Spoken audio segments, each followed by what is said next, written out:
Inversion in English grammar. Examples. Such a mystery is English grammar inversion that we wonder how we can decipher it. When looking to expand your English vocabulary and upgrade your writing to more than just subject-plus-verb sentences, inversions can be of great help. See what inversion grammar is, how to use it in a sentence, and explore the different situations where it might be useful as I explain everything. Inversion is a style where we change the natural order of the words in a sentence. I know it sounds strange, but it can work when done well. This goes beyond the inversion of a subject and verb and is used with more complexity to creating interesting sentence structures. What is an inversion in English grammar? Inversion is a term used in English sentences to describe a situation where a word or phrase is placed at the beginning of a normal sentence rather than in its usual position at the end. It means you're changing the natural order of the words in a sentence. This can be used for stylistic purposes, to create a more complex or emphatic sentence structure, or simply for variety. In many cases, inverting words and phrases also involves changing their order from normal. A common type of inversion involves using adverbs or adjectives before main verbs.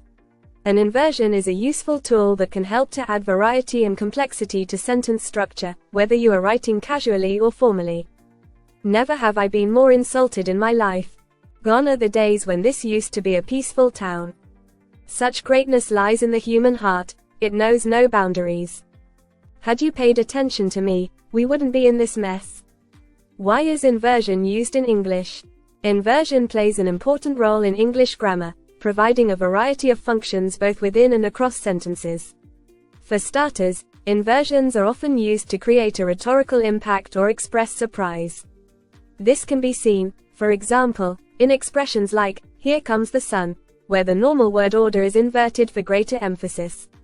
In addition, inversions are often used to focus on a specific part of the sentence. For instance, if we wish to highlight a particular object as being unique or noteworthy in some way, we might insert an inverted object into our phrasing. A fugitive was all that lay between me and freedom.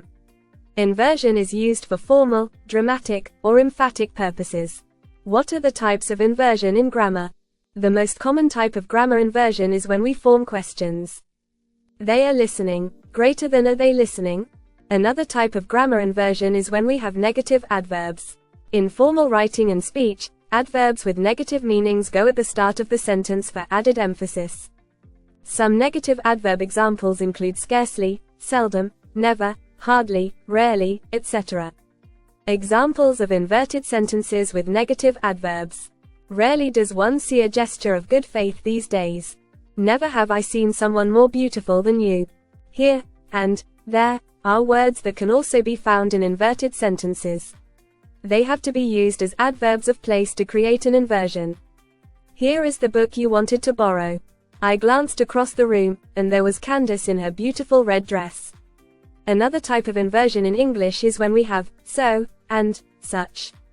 To form inversions, remember the following two formulas. So plus adjective plus that plus to be. Such plus to be plus noun. So mesmerizing was the night that we met. Such are the troubles of the human mind.